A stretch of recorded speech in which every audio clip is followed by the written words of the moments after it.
Hey guys, welcome to my Samoan language instruction on demonstratives. This video will have a lot of material that you already know. Feel free to skip over the things that you feel like you've mastered. I just wanted to have a video that had both material that you knew and new material in one location so that you could refer back to this one spot instead of going to multiple locations.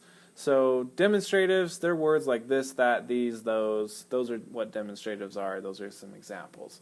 Hopefully that makes sense.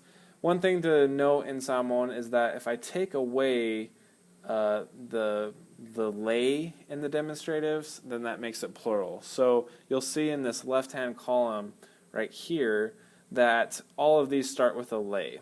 So the lay makes it singular. So for example, lene, this part right here makes it singular, and that's from principles that we learned in Basic Grammar 1. Hopefully you remember that. One way that, just a quick review that I like to remember is that the way that this is singular is that this L looks a lot like a 1, and so that helps me to just think, oh, okay, if I have the L, then it's going to be singular. If you like that, use it. If you don't, then totally forget what I said. So if I take away that lay, and I look to this column, and that's basically the same as the first column, except I'm taking away the lay, it makes it plural. So that's one nice thing about Samoan is a lot of times to make something singular, you just throw an L on before or a LE before something, and then if you take away that, then it makes it plural. And that you can see that in this case. So that's one thing. Another thing to note is that the demonstrative lene, the one right here that we talked about, and you probably already know that it means this by now, tends to be more formal in its usage than its near synonym leia. So more often than not, you'll hear leia instead of lene in everyday talk. I heard lene a lot in everyday talk, but again, more often than not, you'll hear leia instead of lene. And then I'm not going to go over this complete chart. I feel like you probably know most of this anyways. I will go over two rows though. So leia, this means this or that. That's one nice thing about leia. And the plural version of it is ia. So that might be something that you didn't know. It's these or those. Again, you might have known that, but I'm just going to talk about it just because that was something that was insightful to me at the time that I learned this. And then this is a new one too. Lela is that over there, and la is those over there. And this is in a location that's away from the speaker, and it's usually distant. So those were the ones that were new to me. I knew these ones pretty well from the get-go, but the other two rows were insightful for me. Moving on to the next page. I don't know why I have that highlighted, sorry. But there's demonstratives. The demonstratives on the previous page may precede nouns. So all of these demonstratives that I'm talking about, these can come before nouns. And if they come before nouns, they act as determiners. And if you remember from the last two videos that I talked about, determiners as well as the determiners that we learned clear back in Basic Grammar 1 help determine plurality. So demonstratives can also act as determiners which determine the plurality of the noun or noun phrase that follows it. So again, if I said one of these singular demonstratives, then the thing that comes after it is obviously going to be a single noun.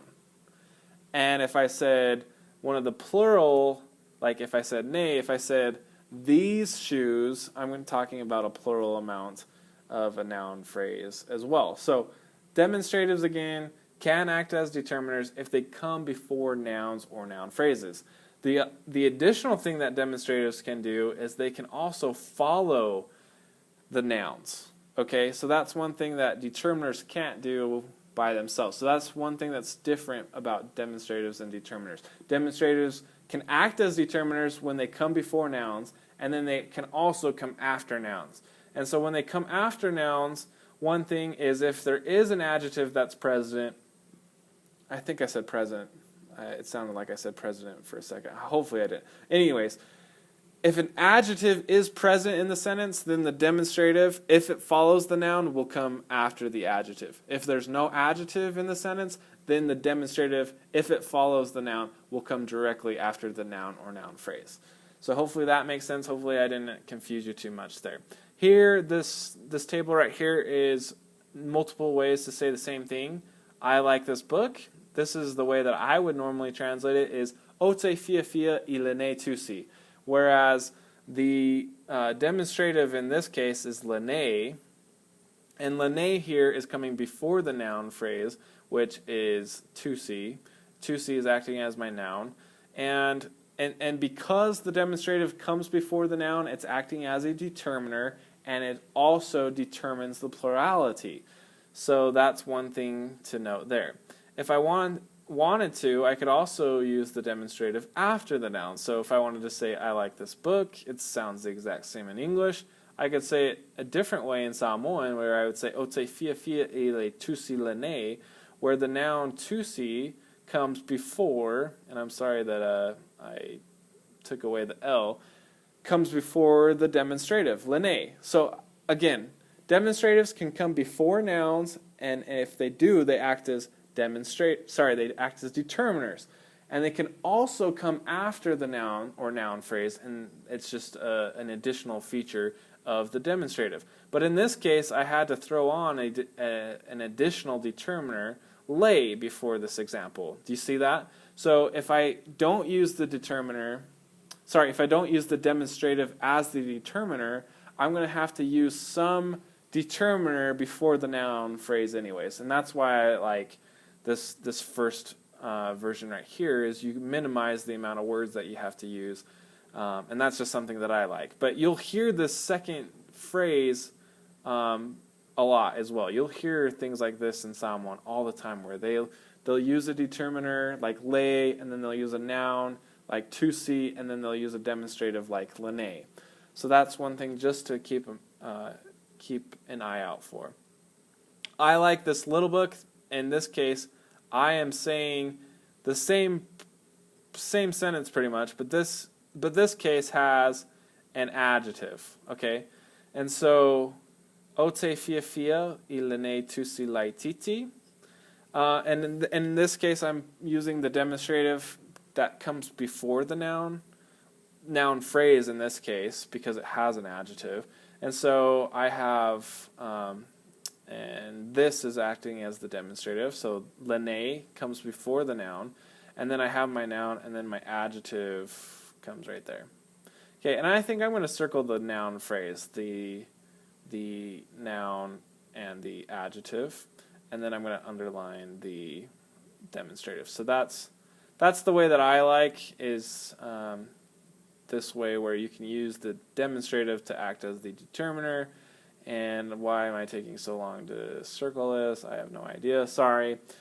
And then in the next case, if I wanted to not use the demonstrative as a determiner, and I wanted to put the demonstrative after the noun phrase, and again, in this case I have an adjective, I need to throw the demonstrative after the adjective. So again, this is acting as my demonstrative, and in this, it's the same sentence, only I have my demonstrative at the end and my noun phrase comes before it. But again, and I need to, there we go. But again, if I don't use the demonstrative as the determiner, in other words, if I don't put the demonstrative before the noun or noun phrase, then I have to use a determiner anyways. So it's like I have to use, I'm going to have to use a determiner anyways. So in my mind, I think, okay, let's just use the demonstrative as the determiner. But again, you're going to run into things like this all the time in Samoan. They'll say lene after the noun or noun phrase all the time, so you need to be taught this. Don't just buy into my bias. I am very biased. I'll admit that I like using the demonstrative as the determiner. I like using the demonstrative to come before the noun or noun phrase, and you're probably wanting to kill me right now because I've said it so many times, and I'm going to stop saying it. Again, so moving on, these demonstratives can also be used without accompanying any noun phrase.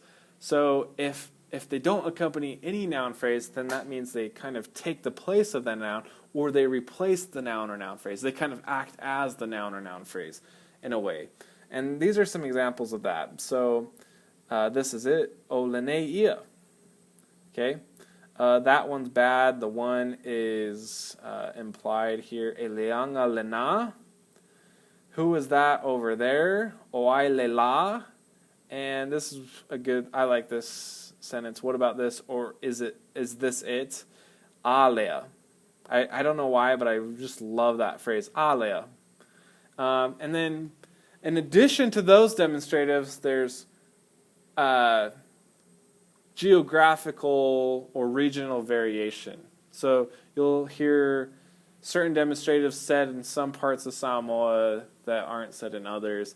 And this is one of the few things that I do know that Samoa does that. In most instances, they don't really do that a lot. I mean, there are some differences between American Samoa, Samoan, and Western Samoa, but there's not a lot. And this is one of those slight differences where they do switch things around a lot. And I can't list all of those, but here are some of those.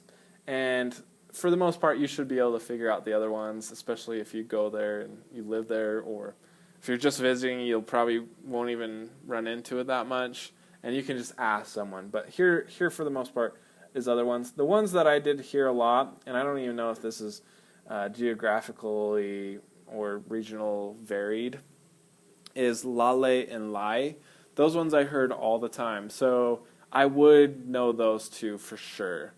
And again, maybe that's just because the areas that I lived in use those ones. But again, those were ones that I would really just know.